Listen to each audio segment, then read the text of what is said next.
Hey warriors, you always own the option of having no opinion. Marcus Aurelius said that, and it's one of the most liberating truths you'll ever hear. Think about it. How many times have you felt your peace stolen by things you couldn't control? A careless word from someone, a plan that fell apart, a moment that seemed unfair. We react. We explode. We shut down. But here's the thing. Nothing outside of us has the power to disturb our calm unless we hand it that power. Anger isn't strength, it's surrender.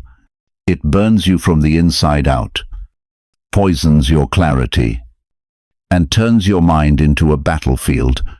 The Stoics believed real power is not in controlling others, but in mastering yourself.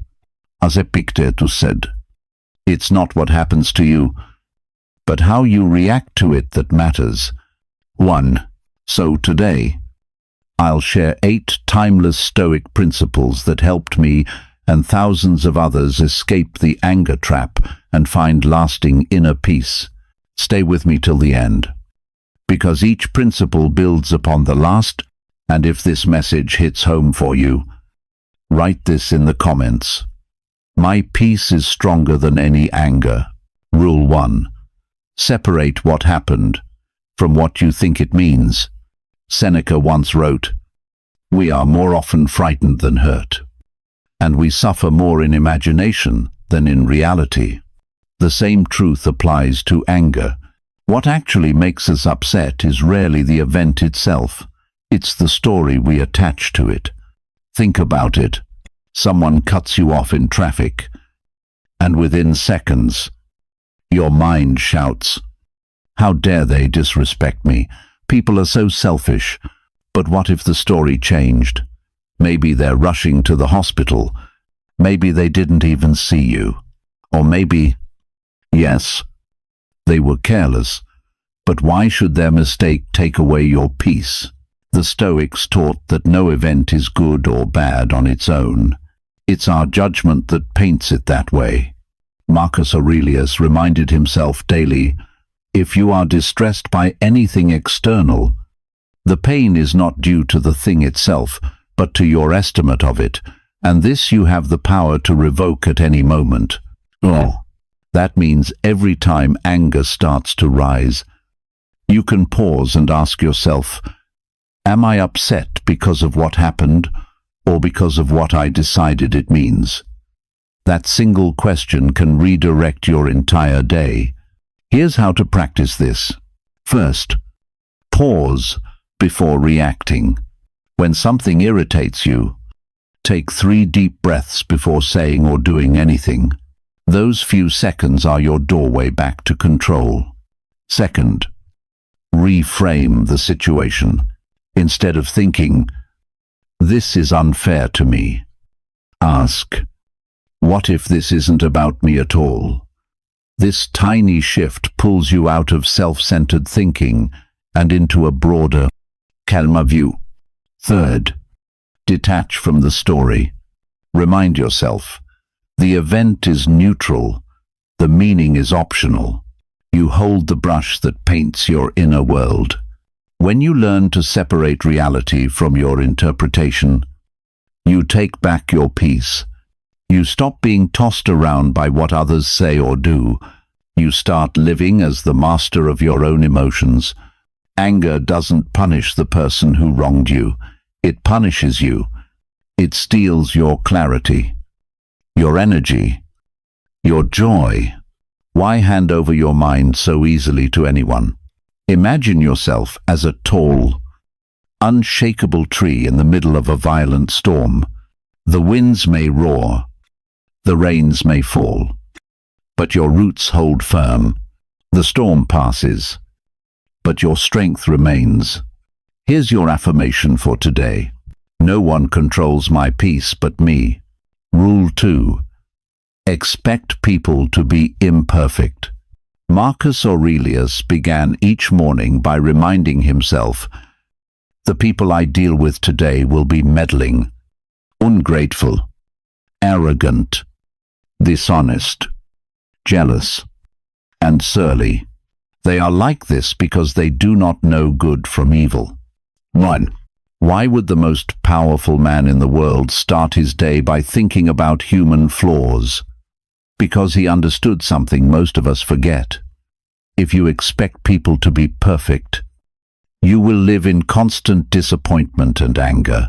The truth is, people lie, people betray, people act selfishly, carelessly, and sometimes cruelly.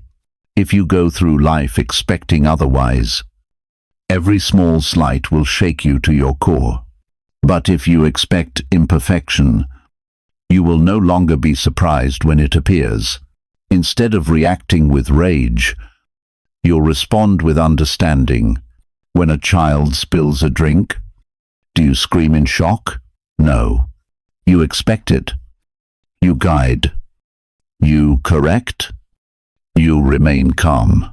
But when adults act out of ignorance, we forget this wisdom.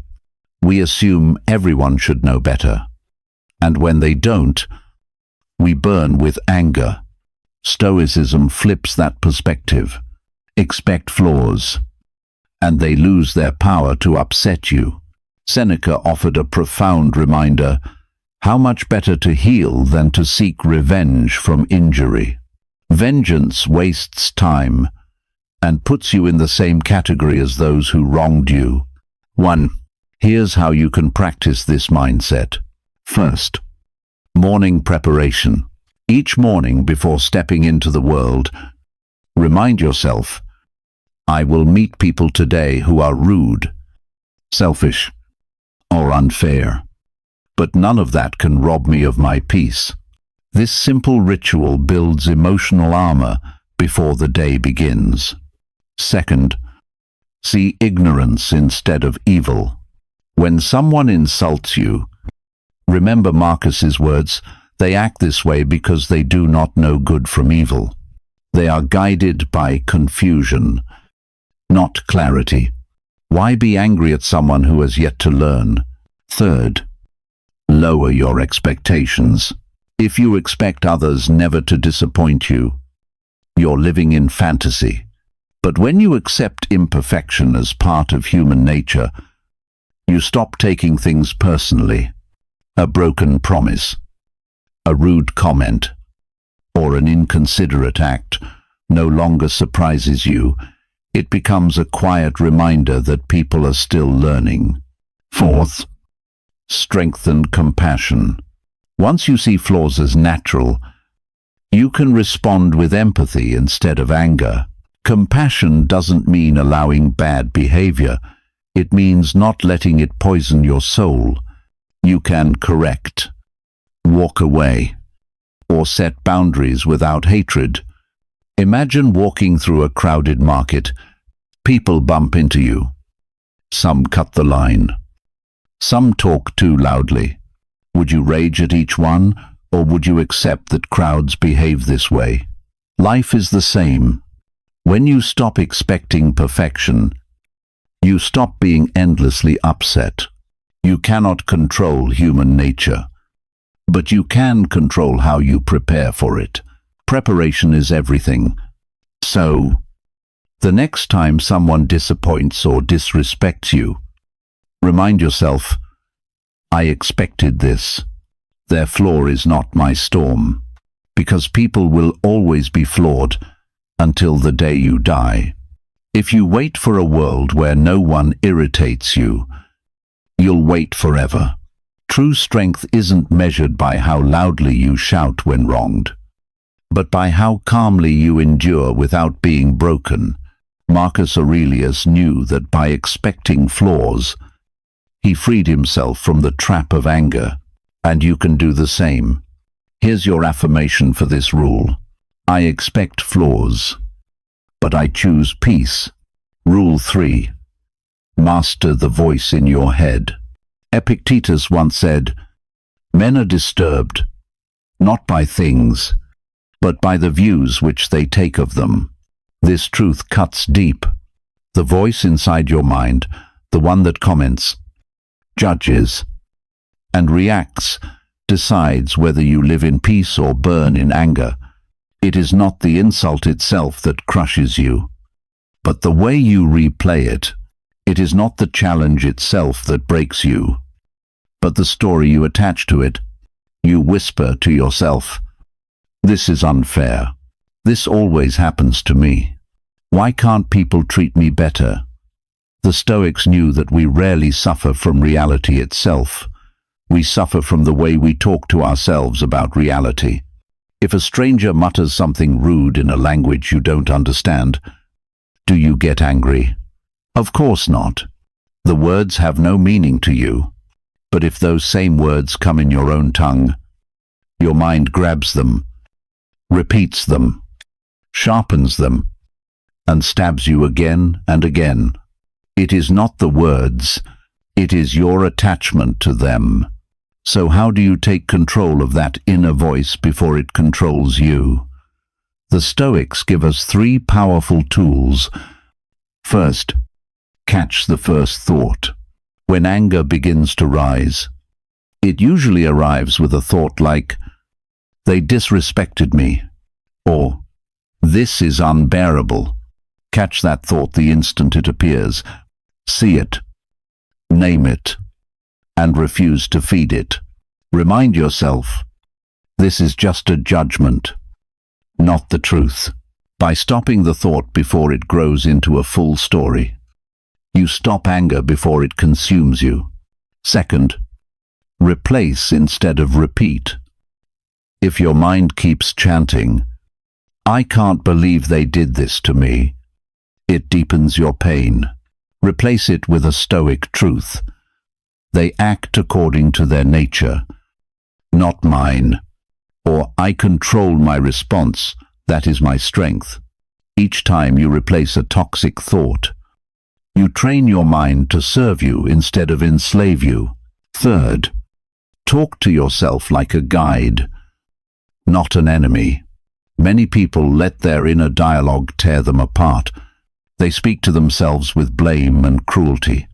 The Stoics taught a different way. Speak to yourself as a wise friend would. Ask, "Will this anger help me?" Or, "Is it better to let it go?" Treat your mind as a student in need of guidance, not as a criminal to be punished. Seneca once warned, "We suffer more often in imagination than in reality, and imagination speaks through your inner voice. If you do not train it, it will betray you. But once you master it, you can face insult, betrayal, and chaos without losing yourself." Here's a practical exercise. Each evening, reflect on your day. Ask yourself, where did my inner dialogue betray me today? Did you add unnecessary stories to what happened? Did you twist someone's words or motives? Write it down. Then rewrite the story with reason and calm. This is not weakness.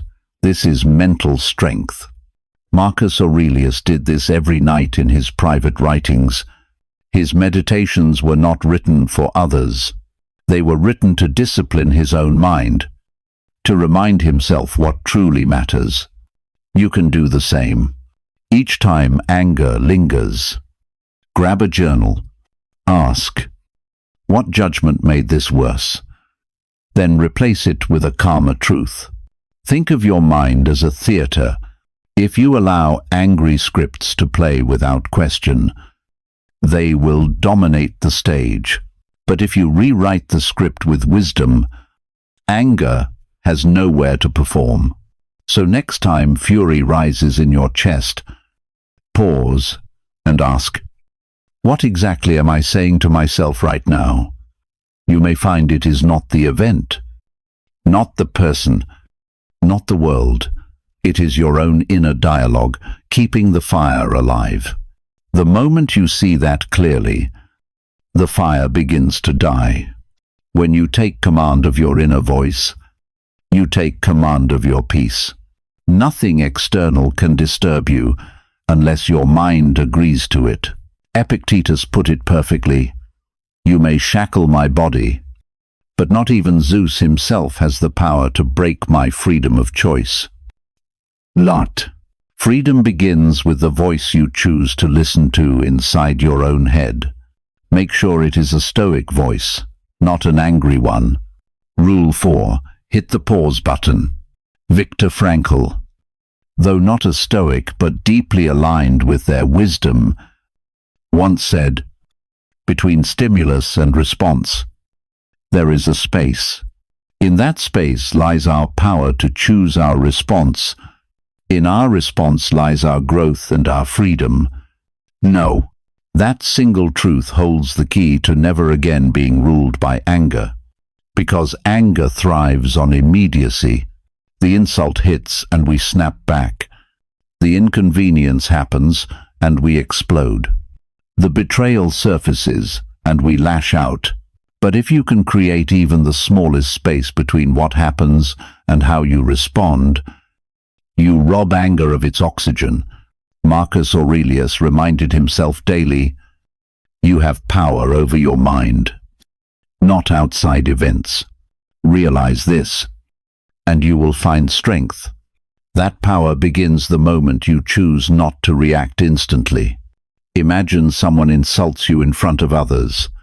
The reflex is to defend, to shout, or to shut down.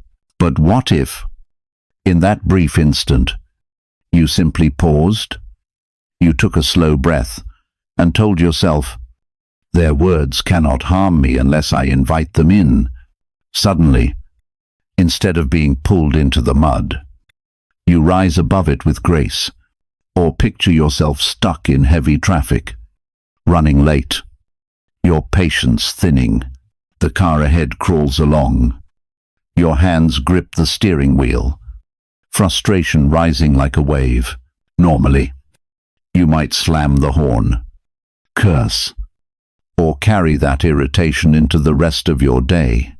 But if you pause just for a few deep breaths and remind yourself, "This is outside my control, but my peace is not," the chaos loses its grip. The pause is not weakness. It is mastery. It proves that you are not a puppet of emotion, but a commander of your inner world. Here's how to build this practice into your daily life. First, train your breath. Make it a personal rule. Whenever anger stirs, take 3 slow breaths before saying or doing anything. Those breaths are not passive, they are powerful. Each one clears the fog of impulse and brings you back to awareness. Second, use mental quiz. Prepare a phrase that reminds you in heated moments. It can be something like, "This is just noise," or "I will not hand them my peace." These cues anchor you, turning seconds of chaos into moments of strength. Third, delay your response. If you receive a message or an email that ignites your anger, don't answer immediately. Give it time, an hour, an evening, or even a full day. You will often find that what felt urgent fades into insignificance once the fire cools. Fourth, practice small pauses every day. Do not wait for big conflicts to train your discipline. Pause when you spill a drink. Pause when someone talks too loudly. Pause when plans change unexpectedly. Every small pause builds the muscle for the storms that truly matter. Seneca once said, "The greatest remedy for anger is delay." He was right, because anger is like a fire. Feed it with quick reactions and it grows wild. Leave it alone, and it dies quietly. Remember, the world expects you to react. They expect you to shout when insulted, to slam the door when betrayed, to fight fire with fire. But when you respond with calm instead, it disarms everyone. It shows that you cannot be controlled. That is real power, silent, steady, unshakable. Creating space between what happens and how you respond is not avoidance. It is evolution. It is the act of saying, I am not an animal driven by reflex. I am a human being guided by reason. So next time life throws you a test, do not rush to crush your anger. Instead, pause long enough to let wisdom step in. That single pause could save your peace, your relationships, and even your health, because anger feeds on immediacy. But wisdom breathes in patience. Rule 5. Don't take their stuff personally. Epictetus taught, if someone speaks badly of you, remember that they do so because they believe it's right. It is not the words themselves that harm you, but your interpretation of them. This lesson is essential if you want to free yourself from anger forever. Most of our pain from insults or criticism doesn't come from the words themselves, but from the meaning we give them. We allow someone's bitterness to pierce our hearts because we think it's about us. But here's the truth, it almost never is. When someone throws an insult, it reveals more about their character than about yours. If someone is full of resentment, that's what spills out. If someone is insecure, they project that insecurity onto others.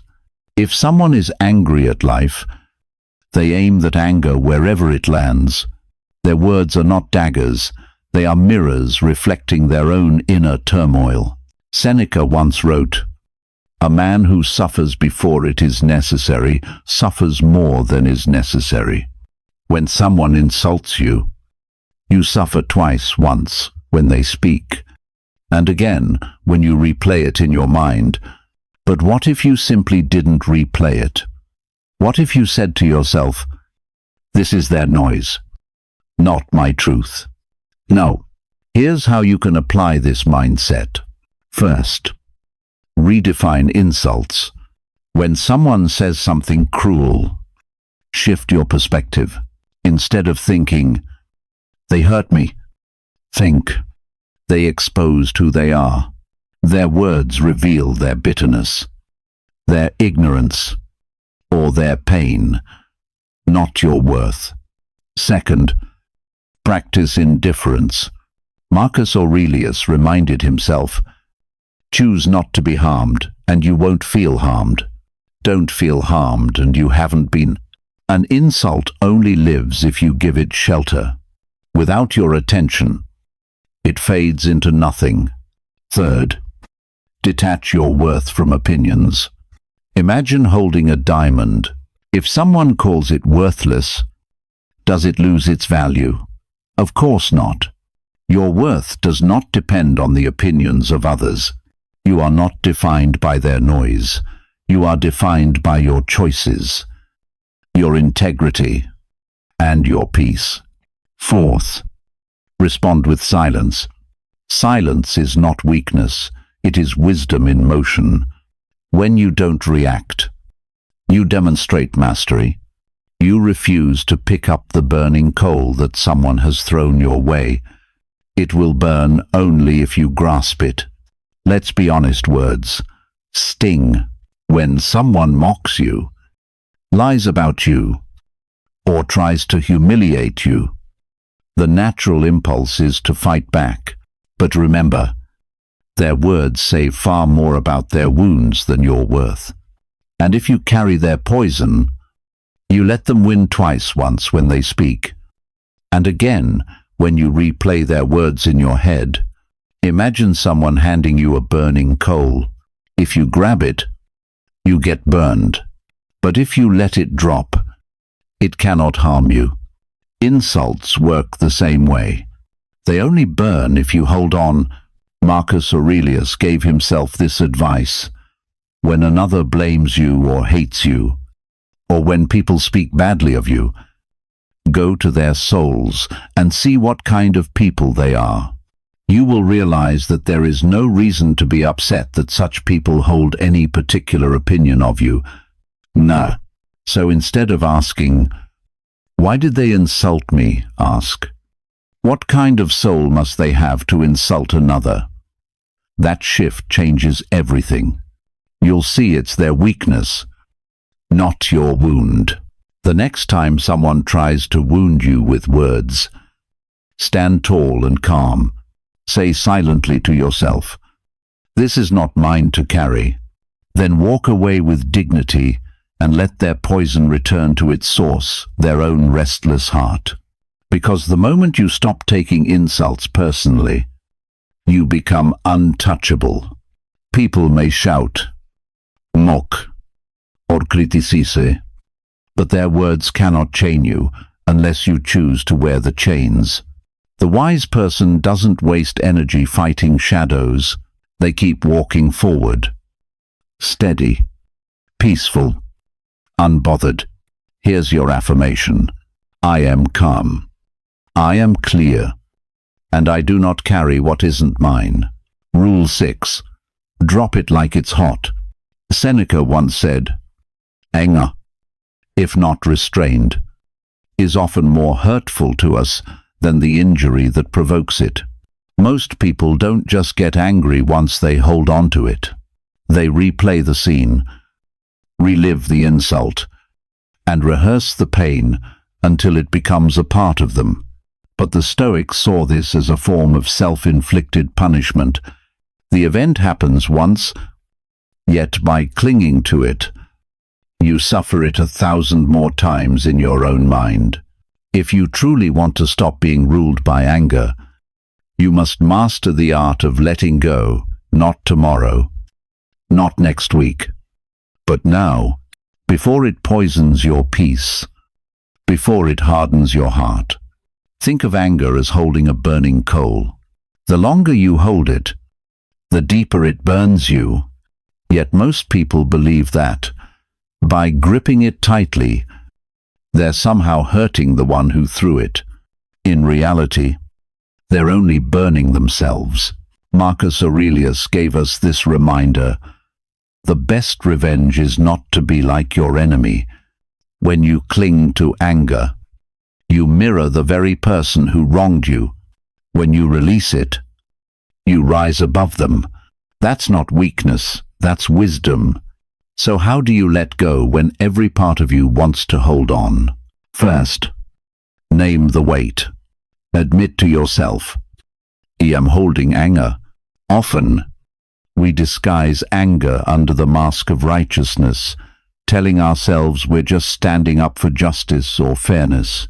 But honesty breaks the illusion.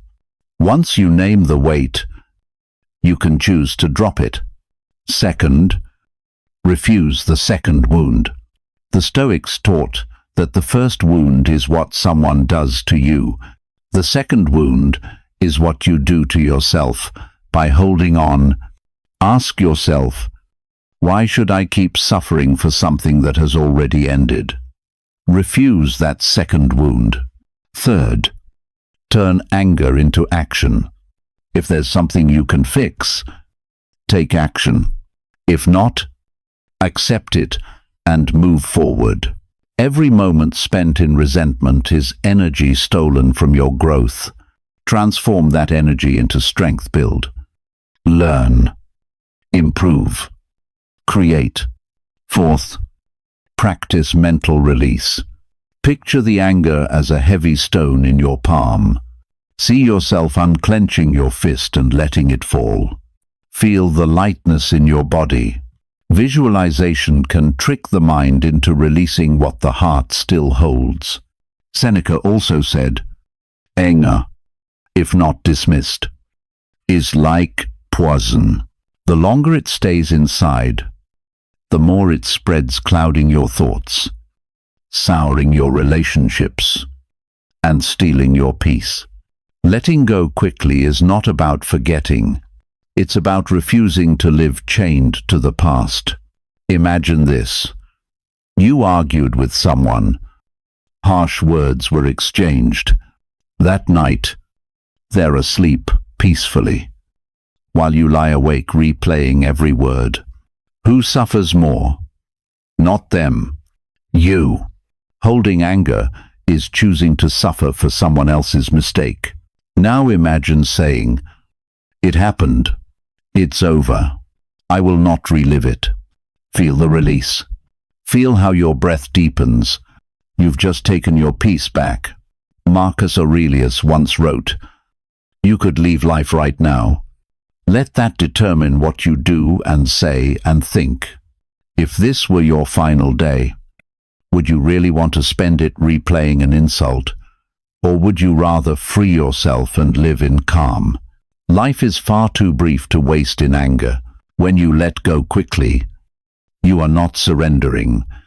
You are setting yourself free. The one who lets go first wins not over others, but over their own mind. The Stoics knew this truth.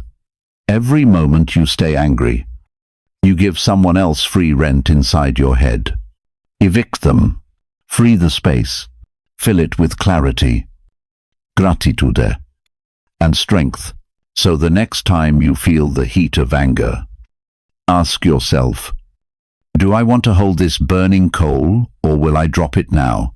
Remember, the faster you drop it, the lighter your soul becomes. Here's your affirmation. I release quickly. My peace is worth more than my pride. Rule 7. Turn problems into teachers. Marcus Aurelius once wrote, "The impediment to action advances action. What stands in the way becomes the way." Those words hold one of the deepest Stoic truths.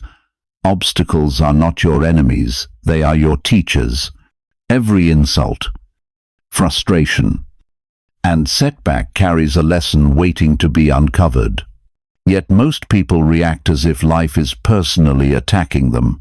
Someone disrespects them, and they explode. A plan fails, and they feel punished. Life changes direction, and they see it as unfair. But the Stoics remind us, life owes you nothing.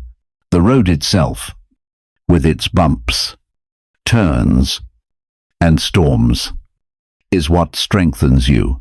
Think about anger for a moment. Why does it rise? Because something didn't go the way you wanted. But what if, instead of saying, "Why me?" you asked, "What can this teach me?" That single question transforms pain into purpose. The problem becomes practice. The obstacle becomes a gym for your soul. Seneca taught, "Difficulties strengthen the mind.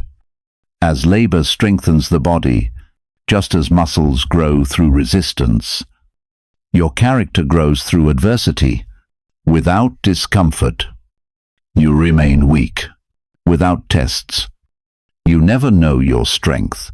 If you never faced disrespect, how would you learn patience? If you never faced betrayal, how would you understand forgiveness? If you never failed, how would you develop resilience? To live wisely, you must learn to turn every difficulty into a teacher. Here's how. First, ask the training question. Whenever anger or frustration strikes, stop and ask, what skill is life training me in right now? Maybe it's patience. Maybe it's emotional control. Maybe it's humility. This shift changes suffering into self-mastery. Second, flip the value of setbacks. Instead of saying, "This ruins everything," tell yourself, "This is part of my training." Treat every challenge as a workout for your spirit.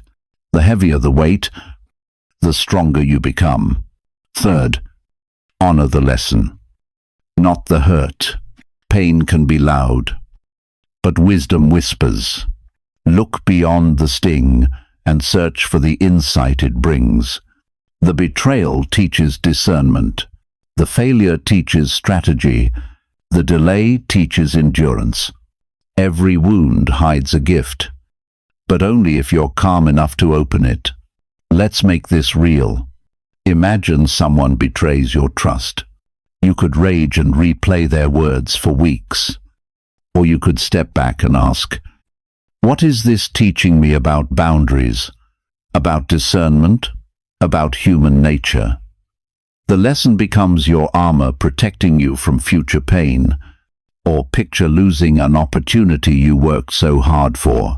Most people drown in bitterness. But the Stoic perspective says, this is training in acceptance. It is preparing me for something greater. Every loss can refine you. If you choose learning over resentment, Marcus Aurelius lived this daily. As emperor, he faced war, plague, betrayal, and endless criticism, yet instead of cursing fate, he thanked it for the training. Each hardship became another lesson in strength, discipline, and grace. When you start seeing life this way, everything changes. You stop being surprised by adversity. You stop fighting the natural flow of events. Instead of anger, you feel readiness. Instead of bitterness, you feel wisdom. Every difficulty becomes a stepping stone toward calm. Because here's the truth. Life will never stop testing you. People will continue to disappoint you. Situations will continue to frustrate you. Plans will always shift.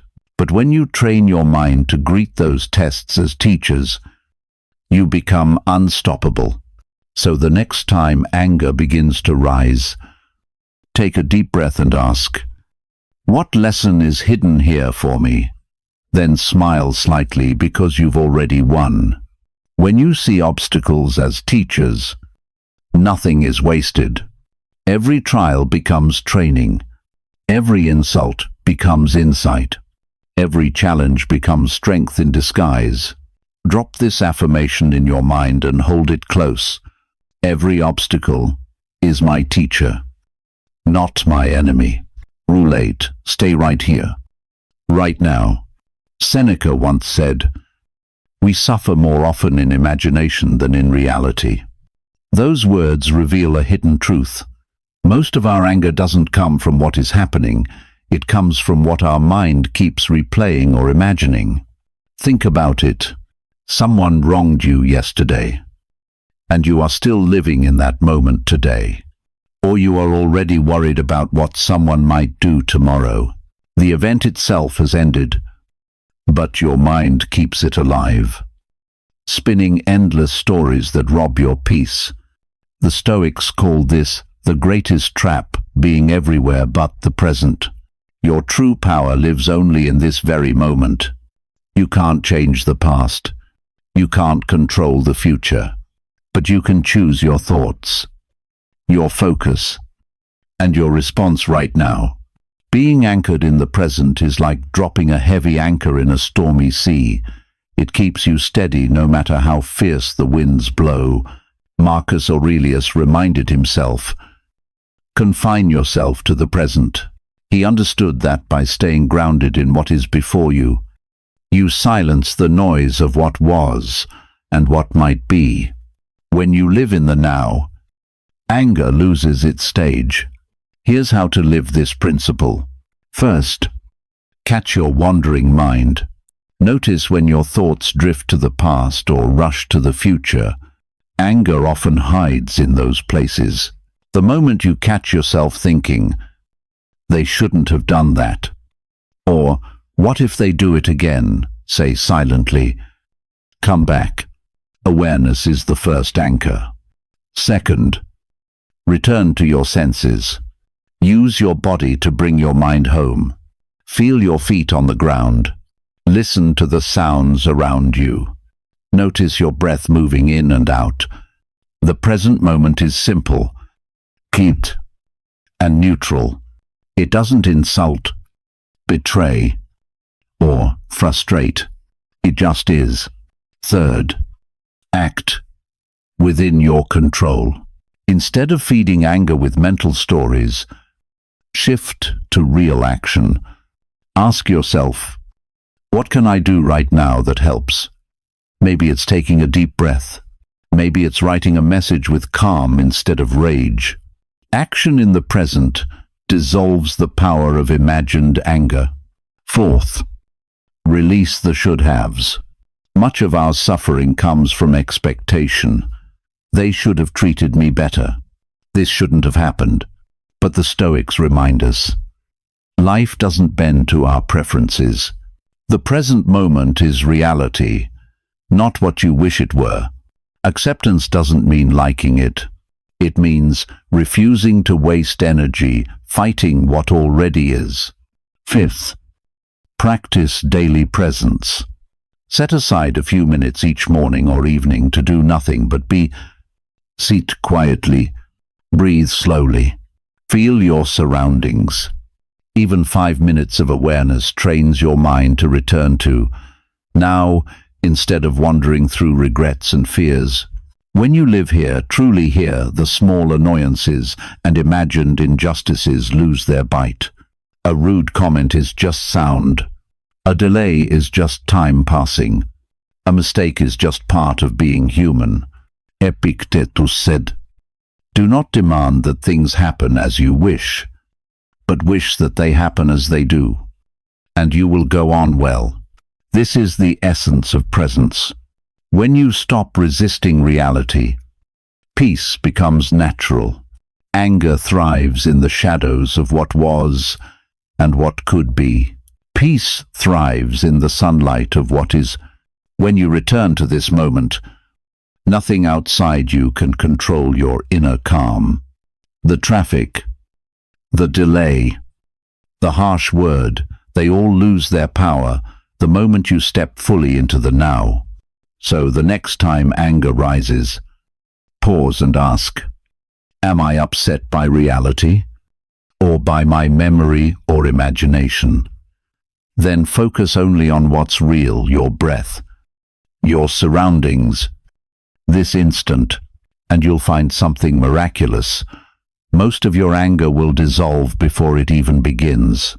Here's your affirmation for today.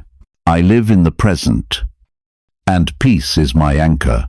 Throughout this journey, we've walked step by step along the Stoic path to freedom from anger and emotional turmoil, from learning to separate events from your judgments, to expecting human flaws, mastering your inner voice, creating pauses, letting go, turning pain into wisdom, and anchoring yourself in the present moment. You now hold timeless tools that can reshape your inner world. The Stoics taught one unshakable truth. The world cannot harm you unless you grant it permission. Every insult, frustration, or setback is neutral until your mind assigns meaning to it.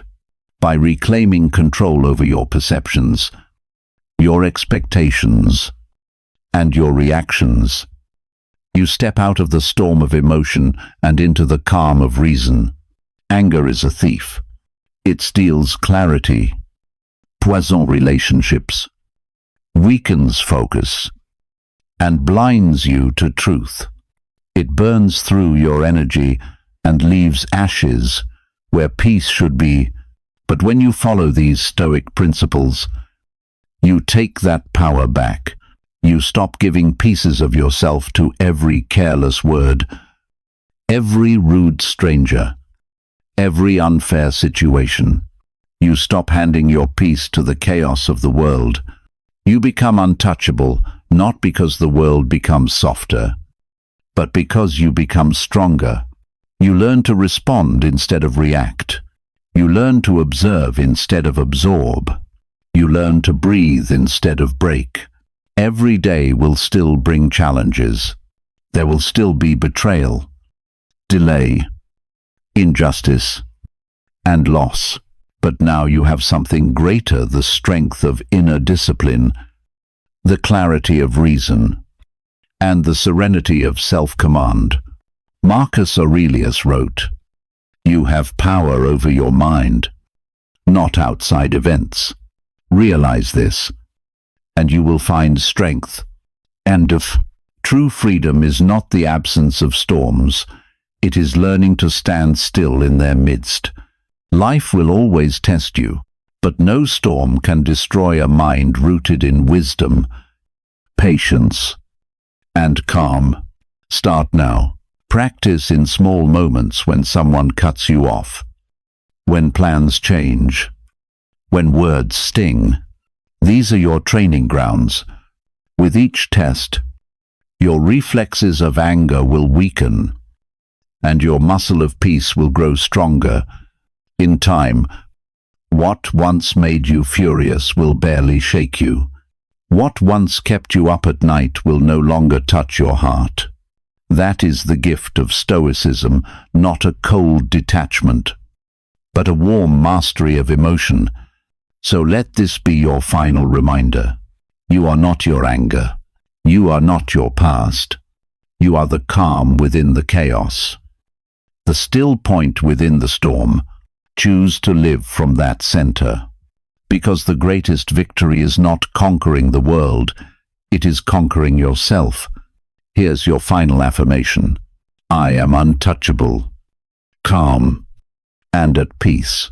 My mind is my fortress, and nothing outside can break it. And if this message speaks to your soul, share it. Let others walk this path beside you, because the more peace you build within yourself, the more peace you bring into the world,